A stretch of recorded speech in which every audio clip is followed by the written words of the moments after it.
साल 1999 रशिया एक ऐसे मोड़ पर खड़ा था जहां देश का भविष्य धुंध में खोया हुआ था। सोवियत यूनियन टूट चुका था, इकोनॉमी बिखर चुकी थी और रूस का कंट्रोल अब अपने ही इलाकों में डगमगाने लगा था। इन्हीं में से एक इलाका रशिया के साउथ में बसा चेचनिया था, जिसने पहली चेचन वॉर जीतकर खुद को रूस से इंडिपेंडेंट डिक्लेयर कर दिया था। रशिया ने उस युद्ध में लाखों सैनिक झोंक दिए थे, लेकिन चेचन गुरिल्ला फाइटर्स ने दुनिया की सबसे बड़ी सेनाओं में से एक को घुटनों पर ला दिया। कुछ वक्त तक चेचनिया ने अपने आप को आजाद देश की तरह चलाया, लेकिन फिर 1999 में सब कुछ बदल गया।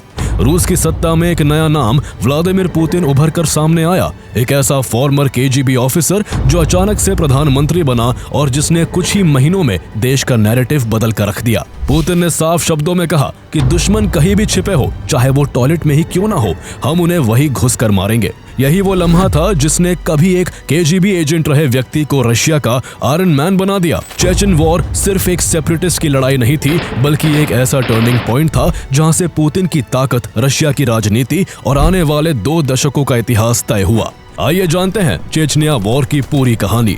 कैसे चेचनिया के फाइटर्स ने पहले युद्ध में रशिया को घुटने टेकने पर मजबूर कर दिया था, और फिर कैसे सेकेंड चेचन वॉर में व्लादिमीर पुतिन ने इस ह्यूमिलिएटिंग हार को एक बड़ी जीत में बदल दिया।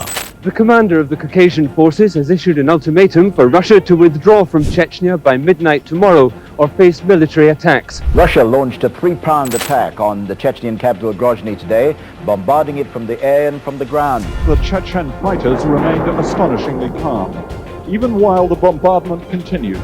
Fresh troops arrived in the city center, prepared to face a Russian ground attack if it came. A massive artillery bombardment of the building going on right now. But every time the Russians go on the offensive, the Chechens hit back. 6 weeks after launching their New Year offensive, the Russians are finally claiming victory in Grozny. But their artillery has reduced the city to a desolate ruin.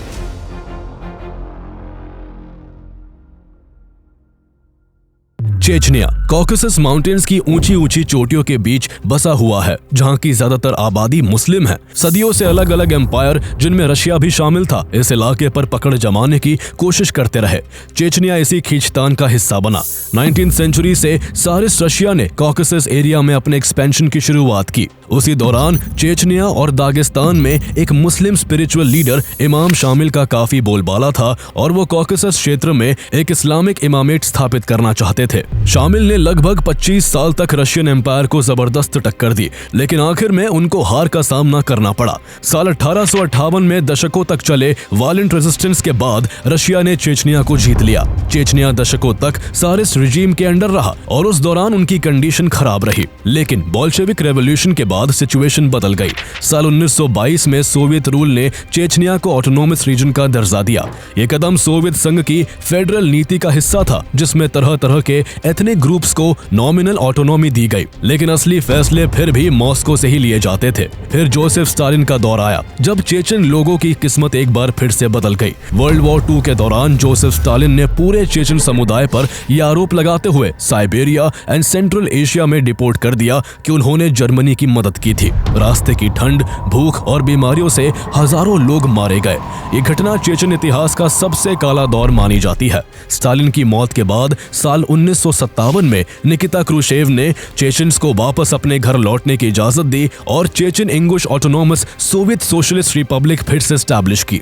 लेकिन तब तक काफी Chechen लोगों का Soviet से भरोसा उठ चुका था। स्टालिन द्वारा दिया गया ट्रॉमा और मिसट्रस्ट आने वाली कई पीढ़ियों तक जिंदा रहा और रह रहकर वो सोवियत से सेपरेट होने के लिए सर उठाते रहे। साल 1991 में जब सोवियत यूनियन कोलैप्स हुआ, तो उससे टूटकर यूक्रेन, जॉर्जिया और आर्मेनिया जैसे 14 अलग देश बने। चेचनिया ने भी इस मौके को अपनी फ्रीडम के रूप में देखा। फॉर्मर सोवियत जनरल ज़ोकार दुदायेव ने नवंबर 1991 में चेचनिया के इंडिपेंडेंस की घोषणा कर दी और खुद चेचनिया के प्रेसिडेंट बन गए। लेकिन चेचनिया का मामला थोड़ा अलग था। वो सोवियत संघ का अलग देश नहीं, बल्कि रशिया के अंदर एक ऑटोनोमस रीजन था। इसलिए जब चेचनिया ने खुद को आजाद घोषित किया, लिया तो रूस ने इसे एक बड़े खतरे के रूप में देखा। अगर चेचनिया अलग होता तो ततारिस्तान और दागिस्तान जैसे रशिया के और भी ऑटोनोमस रीजन भी यही मांग करने लगते। इससे रशिया का एक बार फिर से बिखरना तय था। उस समय रूस खुद पॉलिटिकल इंस्टेबिलिटी और इकोनॉमिक कोलैप्स से जूझ रहा था। प्रेसिडेंट बोरिस येल्सिन ने पहले मिलिट्री एक्शन से बचने की कोशिश की। रशिया ने चेचनिया पर इकोनॉमिक सैंक्शंस लगा दी और वहां ज़ोखार दुदायेव के ओपोनेंट्स को सपोर्ट करना शुरू किया ताकि उनकी पकड़ कमजोर की जा सके। इससे आजादी के केवल 2-3 साल बाद ही चेचनिया में मिलिशियाज, ट्राइबल लीडर्स और पॉलिटिकल फैक्शंस के बीच आपस में ही लड़ाई होने लगी। प्रो मॉस्को और प्रो दुदायेव गुटों में क्लैशेस आम हो गए। 1994 तक हालात हाथ से निकल चुके थे। सिचुएशन इतनी बिगड़ गई कि दिसंबर 1994 में रशियन प्रेसिडेंट बोरिस येल्सिन ने चेचनिया पर अटैक करने का आदेश दे दिया। रशिया ने सोचा था कि यह मिलिट्री ऑपरेशन कुछ ही दिनों में खत्म हो जाएगा। उनका अनुमान था कि चेचन लड़ाके पुअरली ट्रेंड है और रूसी टैंकों और फेडरल आर्मी का मुकाबला नहीं कर पाएंगे। लेकिन जल्दी ही उनकी यह सोच गलत साबित होने वाली थी। सालों से संघर्ष के आदी चेचन लड़ाके अपने इलाके के हर पहाड़, गली और सुरंग को बखूबी जानते थे और गुरिल्ला वॉरफेयर में माहिर थे। इसलिए जब रूसी टैंक और सैनिकों के काफिले चेचनिया की राजधानी ग्रोजनी में दाखिल हुए तो चेचन स्नाइपर्स ने उन्हें चारों ओर से घेरकर ग्रेनेड्स और गोलियों से जोरदार हमला बोल दिया। हर गली, हर इमारत से स्नाइपर फायर हो रहा था। चेचन फाइटर्स ने छोटे छोटे ग्रुप्स में बंटकर रशियन फोर्सेस को शहर के अंदर फंसा लिया था, जिससे कुछ ही दिनों में रूस की एक बड़ी टैंक ब्रिगेड्स तबाह हो गई और हजारों रूसी सैनिक मारे गए। हालांकि बदले में रूसी सैनिकों ने भी अपने घातक टैंकों से इस शहर को मौत का जाल बना दिया। ग्रोजनी में कई महीनों तक भीषण लड़ाई चली और 6 मार्च 1995 को आखिरकार रूसी सेना ने ग्रोजनी पर कब्जा कर लिया। लेकिन चेचन रेजिस्टेंस तब भी खत्म नहीं हुआ। चेचन कमांडर्स शामिल बासायेव, असलन मस्खादोव और रसलन गेलायेव ने पहाड़ी इलाकों से लड़ाई जारी रखी। चेचन्स ने बूबी ट्रैप्स, आईईडीज और एम्बुशेस का सहारा लेना शुरू कर दिया और रेफ्यूजीज के भेष में रशियन कंट्रोल्ड जोन्स में घुसपैठ करने लगे। वो रात में रशियन कैंप्स पर हमला करते और दिन में गायब हो जाते। जून 1995 में चेचन कमांडर्स शामिल बासायेव ने रूस के बुडियोनोवस टाउन में एक बड़ा हमला बोला और 1500 रूसी लोगों को हॉस्टेज बना लिया।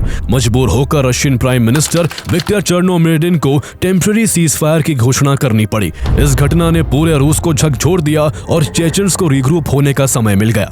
सबको लगने लगा था कि अब ये युद्ध यही खत्म हो जाएगा, लेकिन 6 अक्टूबर 1995 को ग्रोजनी में चेचन लड़ाकों ने रशिया के टॉप कमांडर जनरल एनाटोली रामानोव पर हमला करके उन्हें गंभीर रूप से घायल कर दिया, जिसके बाद पीस की सारी उम्मीद टूट गई। रशिया में इलेक्शन का समय भी काफी नजदीक आ चुका था, इसलिए रशियन गवर्नमेंट जल्द से जल्द इस वॉर को खत्म करना चाहती थी। ऐसे में प्रेसिडेंट बोरिस येल्सिन ने अपनी सेना को इस युद्ध को तेज करने का आदेश दे दिया। इसके बाद 21 अप्रैल 1996 को रशियन आर्मी ने चेचनिया के प्रेसिडेंट ज़ोखार दुदायेव को एक मिसाइल स्ट्राइक करके मार गिराया। इसके बावजूद चेचन ने अपने हथियार नहीं डाले और युद्ध को जारी रखा। अगस्त 1996 में चेचन लड़ाकों ने फिर से कैपिटल ग्रोजनी में घुसपैठ की और शहर के बड़े हिस्से पर कब्जा कर लिया। इस बार रशियन सोल्जर्स को पीछे हटना पड़ा। जो जंग कुछ दिनों की लग रही थी वो कई महीनों तक खिंच चुकी थी और उसका रिजल्ट अब रशिया के अगेंस्ट में जाता दिख रहा था। धीरे धीरे ये जंग एक ऐसे दलदल में बदल गई थी जहां हर दिन मॉस्को की साख गिरती जा रही थी। रूसी मीडिया में लगातार कैजुअलिटीज की खबरें आ रही थी और लोगों के बीच गुस्सा बढ़ता जा रहा था। येल्सिन सरकार पर लगातार सवाल उठ रहे थे कि उन्होंने किस कीमत पर यह युद्ध छेड़ा था। अपने सैनिकों को लगातार जान गंवाते देख रशियन गवर्नमेंट को भी अब अपनी जीत दूर दूर तक दिखाई नहीं दे रही थी। ऐसे में रूस पीस एग्रीमेंट करने को राजी हो गया। 31 अगस्त 1996 को रूस और चेचन के बीच खासाव-यूर्ट अकॉर्ड साइन हुआ, जिसके बाद फर्स्ट चेचन वॉर का एंड हो गया। रूस को चेचनिया से अपनी सेनाएं वापस बुलानी पड़ी और चेचनिया को कुछ हद तक खुद का शासन चलाने की परमिशन मिल गई, लेकिन अभी भी उसकी ऑफिशियल इंडिपेंडेंस को मान्यता नहीं दी गई। यानी युद्ध तो खत्म हो गया था पर मसला जस का तस बना रहा। फर्स्ट चेचन वॉर का अंत रशिया के लिए भारी ह्यूमिलिएशन लेकर आया था। कुछ साल पहले तक जिस रूस की फौज पूरे वेस्टर्न वर्ल्ड के लिए एक बहुत बड़ा खतरा थी, उसे चेचन लड़ाकों के छोटे छोटे ग्रुप्स ने उल्टे पांव लौटने पर मजबूर कर दिया था। चेचनिया भले ये जंग जीत गया, लेकिन उसे इसके लिए भारी कीमत चुकानी पड़ी। उसके शहर खंडर बन चुके थे, उसकी इकोनॉमी पूरी तरह ढह चुकी थी और आम लोग वॉर की ट्रेजेडी से बुरी तरह टूट चुके थे। वहाँ कोई फंक्शनिंग गवर्नमेंट नहीं थी और उन्हें कोई इंटरनेशनल रिकॉग्निशन नहीं मिला था। ऐसे में जल्दी ही चेचनिया कई छोटे छोटे हिस्सों में बट गया था, जहाँ की सत्ता पर लालची रूलर विराजमान हो गए थे। ऐसे में किडनैपिंग, एक्सटॉर्शन और ब्लैक मार्केट ट्रेड चेचनिया के मेन सोर्स ऑफ इनकम बन गए। इस समय तक चेचनिया में अरब मुजाहिदीन भी आने शुरू हो गए थे। उनका मकसद चेचनिया को एक फ्री नेशन बनाना नहीं, बल्कि वहां इस्लामिक रूल की एस्टैब्लिशमेंट था। इन केओस के बीच सऊदी कमांडर इब्न अल खताब और उनके साथ आए सैकड़ों अरब मुजाहिदीन फाइटर्स ने पहले से जारी लोकल इंसर्जेंसी को एक जिहादिस्ट मूवमेंट में बदल दिया। इतना ही नहीं, ये अरब मुजाहिदीन रशिया के हिस्से पर हमला कर उकसावे भरी कार्रवाई करते रहते थे। 16 नवंबर 1996 को अरब मुजाहिदीन ने दागिस्तान के कैस्पियस्क शहर के अपार्टमेंट्स पर बॉम्बिंग की, जिसमें 68 लोग मारे गए। इन सब के बीच साल 1997 में असलन मस्कादोव चेचनिया के प्रेसिडेंट चुने गए। उन्होंने चेचनिया को स्टेबल करने की कोशिश की, लेकिन उन्हें सफलता नहीं मिली, क्योंकि उनकी मॉडरेट पॉलिसीज कट्टरपंथियों को बिल्कुल भी पसंद नहीं आ रही थी। अरब मिलिटेंट्स एक तरफ जहां चेचनिया में जिहाद फैला रहे थे, तो दूसरी ओर रशिया पर लगातार प्रोवोकिंग अटैक्स कर रहे थे। मिड 1997 में अरब मुजाहिदीन ने रशिया के अर्मावीर और प्यतिगोर्स्क शहर के रेलवे स्टेशन पर बॉम्ब ब्लास्ट किए और दिसंबर 1997 में दागिस्तान में मौजूद रशियन आर्मी बेस पर हमला कर उसे भारी नुकसान पहुंचाया। हालांकि इन सब के बावजूद रशिया चुप था, क्योंकि उसकी हालत भी कम खराब नहीं थी। प्रेसिडेंट येल्सिन के शासन में रशिया में चारों तरफ करप्शन फैला हुआ था। देश की इकोनॉमी कोलैप्स के कगार पर थी और सरकार का कंट्रोल अपनी ही कई टेरिटरीज पर ढीला पड़ता जा रहा था। सिचुएशन तब और खराब हो गई जब 5 मार्च 1999 को चेचनिया में रशियन इंटीरियर मिनिस्ट्री के स्पेशल रिप्रेजेंटेटिव जनरल गेनेडी शिबगुन को ग्रोजनी एयरपोर्ट से किडनैप कर लिया गया और उन्हें छोड़ने के बदले $15 मिलियन की रैंसम मांगी गई। रैंसम न मिलने पर चेचन लड़ाकों ने उनकी हत्या कर दी। इस घटना के तुरंत बाद रशियन इंटीरियर मिनिस्टर सर्गेई स्टेपशिन ने रशियन गवर्नमेंट से ओपन मिलिट्री इंटरवेंशन की मांग की, लेकिन रशियन प्राइम मिनिस्टर येवगेनी प्रेमाकोव ने इसकी परमिशन नहीं दी। आगे चलकर उनका यही फैसला उनके पॉलिटिकल करियर को खत्म करने वाला था। दरअसल उन दिनों रशियन प्रेसिडेंट बोरिस येल्सिन और प्राइम मिनिस्टर येवगेनी प्रेमाकोव के बीच कई मुद्दों को लेकर खटपट चल रही थी। जनरल गेनेडी शिबगुन की हत्या के बाद भी कोई कदम न उठाने से येल्सिन को प्रेमाकोव पर कार्रवाई करने का बहाना मिल गया और मई 1999 में उन्होंने अपने प्रेसिडेंशियल पावर का इस्तेमाल करते हुए प्राइम मिनिस्टर येवगेनी प्रेमाकोव को डिसमिस कर दिया। येल्सिन उस समय बेहद कमजोर स्थिति में थे, उनकी सेहत खराब थी और सरकार की क्रेडिबिलिटी लगभग खत्म हो चुकी थी। ऐसे में उन्हें प्राइम मिनिस्टर के पद के लिए एक ऐसा चेहरा चाहिए था जो स्ट्रांग भी दिखे और लॉयल भी हो। उनकी ये तलाश रशिया की प्रिंसिपल सिक्योरिटी एजेंसी FSB के डायरेक्टर व्लादिमीर पुतिन पर खत्म हुई और उन्होंने पुतिन को रशिया का प्राइम मिनिस्टर बना दिया। प्राइम मिनिस्टर बनने से पहले व्लादिमीर पुतिन कई पदों पर रहकर रशिया की सेवा कर चुके थे। उन्होंने अपने करियर की शुरुआत सोवियत इंटेलिजेंस एजेंसी KGB के एजेंट के तौर पर की थी, जहां उन्होंने 15 साल तक काम किया और अपनी काबिलियत के दम पर वो लेफ्टिनेंट कर्नल के पद तक पहुंचे। साल 1990 में वो KGB से रिटायर हो गए। इसके बाद उन्हें सेंट पीटर्सबर्ग के मेयर का सलाहकार बना दिया गया। पुतिन ने बहुत कम समय में ही सेंट पीटर्सबर्ग के मेयर का भरोसा जीत लिया और उनकी मदद से साल 1994 में वो सेंट पीटर्सबर्ग के डिप्टी मेयर बन गए। ये व्लादिमीर पुतिन का रशियन पॉलिटिक्स में शुरुआती कदम था और इसके बाद उन्होंने कभी पीछे मुड़कर नहीं देखा। 2 साल बाद पुतिन ने नेशनल पॉलिटिक्स की ओर रुख करने का फैसला किया और कुछ ही सालों में कई बड़े नेताओं के भरोसेमंद बन गए। उनमें से एक रशियन प्रेसिडेंट बोरिस येल्सिन भी थे, जो पुतिन को काफी पसंद करते थे। व्लादिमीर पुतिन को इसका फायदा भी मिला और उनके पिछले काम को देखते हुए बोरिस येल्सिन ने उन्हें रशिया के प्रिंसिपल सिक्योरिटी एजेंसी FSB का डायरेक्टर बना दिया। इस तरह येल्सिन के करीब आने के बाद पुतिन धीरे धीरे रूसी सत्ता का केंद्र बन गए और इसी ने उन्हें रशिया का प्राइम मिनिस्टर बनवा दिया। प्रधानमंत्री बनते ही पुतिन का असली इम्तिहान शुरू हो गया। रूस रूस में पॉलिटिकल इंस्टेबिलिटी चरम पर थी और चेचनिया के रेडिकल ग्रुप्स लगातार रूस को नुकसान पहुंचा रहे थे। 7 अगस्त 1999 को चेचन गुरिल्ला लीडर शामिल बसायेव और अरब कमांडर इब्न अल खताब ने अपने हजारों फाइटर्स के साथ दागिस्तान को कब्जाने के मकसद से उस पर एक बड़ा अटैक कर दिया। इब्न अल खताब ने इसे होली वॉर डिक्लेयर करते हुए कहा कि उनका लक्ष्य एक इस्लामिक कैलिफेट बनाने का है। यह हमला रूस के लिए सीधी चुनौती थी। व्लादिमीर पुतिन ने तुरंत एक्शन लेते हुए अपनी एयरफोर्स को एयर स्ट्राइक शुरू करने की परमिशन दे दी। कई रशियन ट्रूप्स भी दागिस्तान की ओर रवाना कर दिए गए। दागिस्तान में करीब 1 महीने तक घमासान लड़ाई जारी रही और रूसी सेना ने अरब और चेचन मिलिटेंट्स को दागिस्तान से बाहर खदेड़ दिया। हालांकि चेचन लड़ाके अब भी शांत रहने को तैयार नहीं थे। दागिस्तान कैंपेन के तुरंत बाद उन्होंने रूस में अपार्टमेंट बॉम्बिंग्स की सीरीज शुरू कर दी। सितंबर 1999 में रशिया के कई शहरों के रेजिडेंशियल अपार्टमेंट्स को बम लगाकर उड़ा दिया गया। मॉस्को में सबसे बड़ा धमाका हुआ। केवल एक ही दिन में मॉस्को के 108 अपार्टमेंट्स खंडर बन गए और सैकड़ों जिंदगियां मलबे के नीचे दबकर खामोश हो गई। इन हमलों को टेररिस्ट अटैक बताया गया और रूस ने इन सभी अपार्टमेंट बॉम्बिंग्स के लिए चेचन मिलिटेंट्स इब्न अल खताब और अबू ओमर अल सैफ को दोषी ठहराया। हालांकि ऐसे भी आरोप लगते हैं कि इन हमलों को खुद एफएसबी ने करवाया था ताकि व्लादिमीर पुतिन को चेचनिया पर मिलिट्री एक्शन का बहाना मिल सके और उनके लिए पब्लिक सपोर्ट बनाया जा सके। इन हमले के पीछे कारण जो भी रहा हो, लेकिन एक बात साफ थी कि चेचनिया की लड़ाई अब बदल चुकी थी। जब से अरब मुजाहिदीन और फॉरेन इस्लामिक लीडर्स चेचनिया पहुंचे थे, उन्होंने आजादी की लड़ाई को रिलीजियस जिहाद में बदल दिया था। वो अपनी रिलीजियस एम्बिशन पूरा करने के लिए रशिया पर आतंकी हमले करवाने पर उतारू हो चुके थे और आगे चलकर उनका ये उकसावे भरा कदम जल्द ही चेचनिया को बर्बादी की ओर ले जाने वाला था।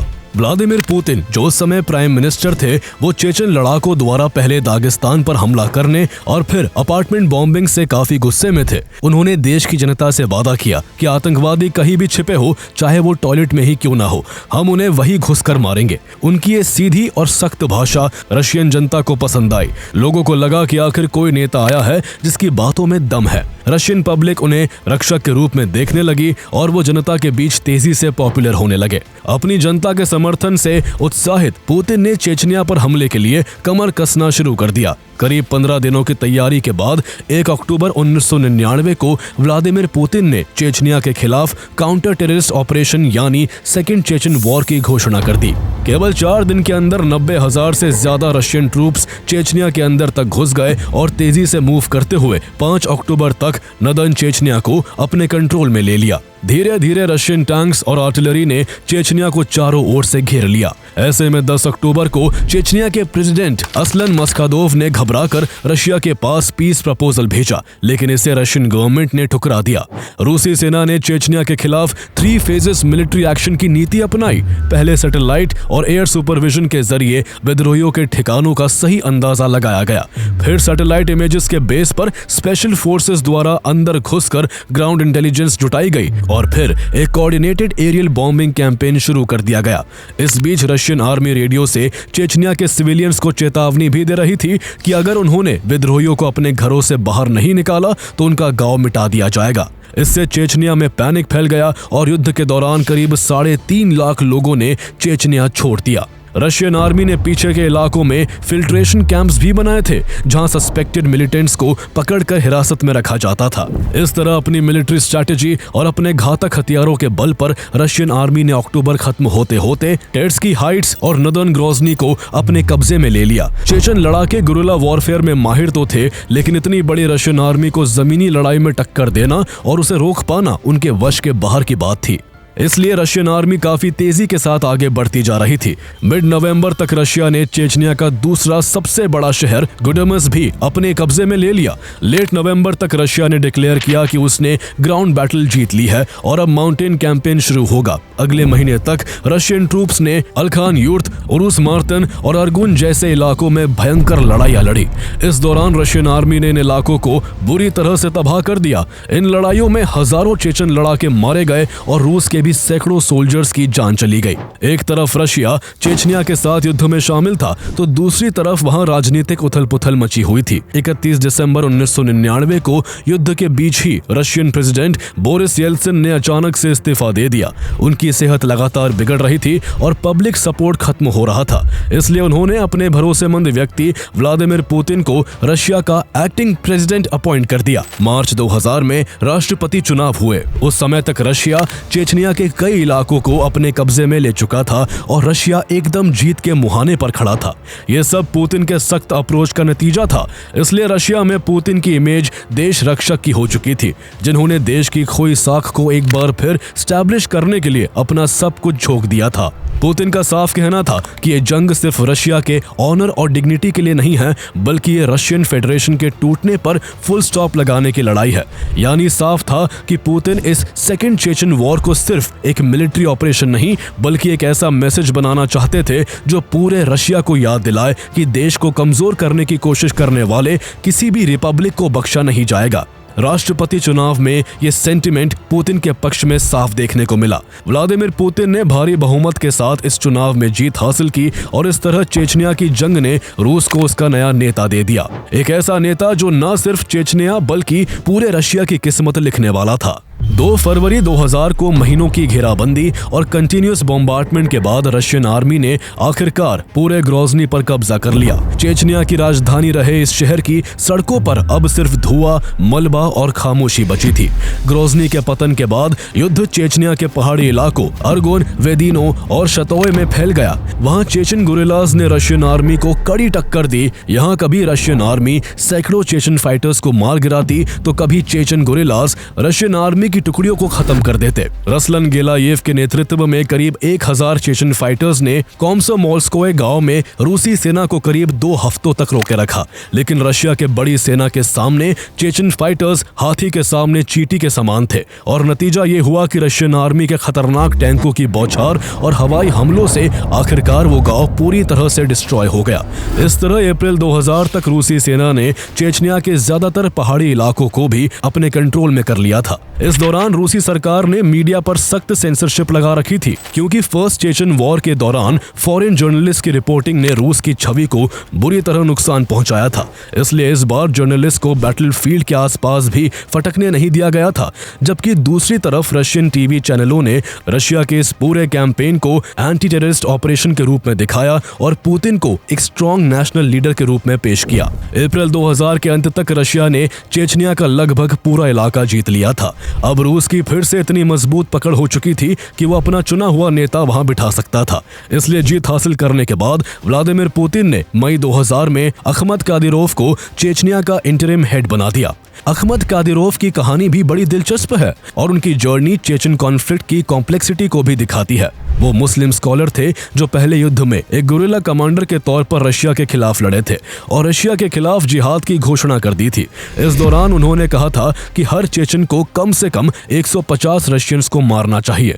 लेकिन पहले युद्ध के बाद कादिरोव ने देखा कि चेचन मूवमेंट अब अपनी मूल राह से भटक चुका है। पहले वॉर के बाद चेचनिया में फॉरेन वहाबी इस्लामिस्ट फाइटर्स और विदेशी जिहादी विचारधाराओं का प्रभाव बढ़ने लगा था। उन्होंने फ्रीडम स्ट्रगल को रिलीजियस जिहाद में बदल दिया था। कादिरोव आंदोलन के इस बदलते रुख से नाखुश थे।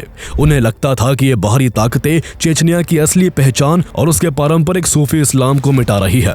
उन्हें यह भी लगता था कि रशिया जैसे बड़े देश के खिलाफ आजादी की लड़ाई जीतना अब इम्पॉसिबल है। इन्हीं कारणों से अखमत कादिरोव ने अपना एलिजेंस बदल लिया और रशिया के साथ हाथ मिला लिया। रशियन प्रेसिडेंट व्लादिमीर पुतिन ने भी उन्हें खुले दिल से स्वीकार किया, क्योंकि वो जानते थे कि कादिरोव जैसे इन्फ्लुएंशियल रिलीजियस लीडर को अपने साथ जोड़ना चेचनिया को स्टेबलाइज करने की कुंजी है। इसलिए जब रशिया ने चेचनिया पर जीत हासिल की तो व्लादिमीर पुतिन ने अखमत कादिरोव को head of the Chechen Republic appoint कर दिया। यही से मॉस्को कंट्रोल चेचनिया का ढांचा बनने लगा। एक ऐसा सिस्टम तैयार हो गया जहां ताकत मॉस्को की थी लेकिन चेहरा चेचन का था। हालांकि सेकेंड चेचन वॉर की छोटी मोटी झड़पें 2009 तक चलती रही, लेकिन वॉर का मेन फेज अप्रैल 2000 तक ही पूरा हो चुका था।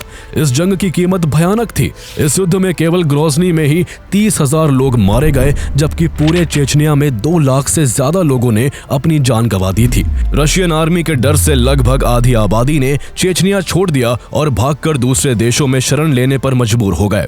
यूरोपियन यूनियन और अमेरिका ने युद्ध की शुरुआत में चिंता जरूर जताई थी, लेकिन उनमें से किसी ने रूस पर ठोस रेस्ट्रिक्शंस नहीं लगाए। इसके पीछे कारण यह भी था कि उस समय वेस्टर्न देश पुतिन को एक सहयोगी नेता के रूप में देखना चाहते थे, जो रूस को स्टेबल कर सकता था। इस बीच सितंबर 2001 में अमेरिका में 9/11 के रूप में एक भयानक टेरर अटैक हुआ, जिसमें हजारों लोगों की जान गई। इससे पूरी दुनिया यूनाइट होकर आतंक के खिलाफ कार्रवाई की बात कर रही थी। पुतिन ने इस मौके को भांप लिया। उन्होंने कहा कि रशिया भी लंबे समय से चेचनिया में उसी आतंक से लड़ रहा है। उन्होंने अपनी इस शानदार रणनीति से एक तीर से 2 निशाने साधे और चेचन वॉर को ग्लोबल वॉर ऑन टेरर से जोड़कर चेचनिया वॉर को लेकर होने वाली वेस्टर्न क्रिटिसिज्म को हमेशा के लिए शांत कर दिया। रूस ने सेकेंड चेचन वॉर में अपनी जीत तो दर्ज कर ली थी, लेकिन पुतिन जानते थे कि यह जंग तब तक खत्म नहीं होगी जब तक चेचन विद्रोह की रीढ़ पूरी तरह नहीं टूट जाएगी। इसके बाद उन्होंने एक एक करके रेबेलियन के हर बड़े चेहरे को खत्म करना शुरू कर दिया। इब्न अल खताब, जिसने अरब दुनिया से मुजाहिदीन लाकर चेचनिया में जिहाद को हवा दी थी, उसे रूस ने साल 2002 में एक पॉइजन लेटर के जरिए मार गिराया। वही शामिल बासायेव, जिसने रूस के खिलाफ कई भयानक हमलों की साजिश रची थी, उसको एक बॉम्ब ब्लास्ट के जरिए मौत के घाट उतार दिया गया। इन दोनों की मौतों ने चेचन आंदोलन की रीढ़ तोड़ दी। इसके बाद मार्च 2003 में एक रेफरेंडम करवाकर चेचनिया को रशिया के साथ यूनिफाई कर दिया गया। चेचनिया को लिमिटेड ऑटोनॉमी दी गई, लेकिन असल कंट्रोल रशिया के पास रहा। इसके बाद पुतिन ने अपने भरोसेमंद सहयोगी अखमद कादिरोव को चेचनिया का राष्ट्रपति बना दिया। हालांकि ये गठजोड़ ज्यादा समय तक नहीं चला। अगले ही साल चेचन फाइटर्स ने एक बॉम्ब ब्लास्ट में उनकी हत्या कर दी। ऐसे में पुतिन ने उनके बेटे रमजान कादिरोव को अपना समर्थन देकर खड़ा किया और साल 2007 में सिर्फ 30 साल की उम्र में उन्हें चेचनिया का राष्ट्रपति बना दिया। इसके साथ ही कादिरोव पुतिन अलायंस ने जन्म लिया, जिसने मॉस्को को स्टेबिलिटी और चेचनिया को शांति दी। अगले कुछ सालों में रशिया ने युद्ध के बाद पूरी तरह से खंडर हो चुके ग्रोजनी और दूसरे चेचन इलाकों को रिकंस्ट्रक्ट किया। वो ग्रोजनी जो कभी युद्ध की राख में तबाह पड़ा था, वो आज एक चमकता हुआ शहर बन गया है।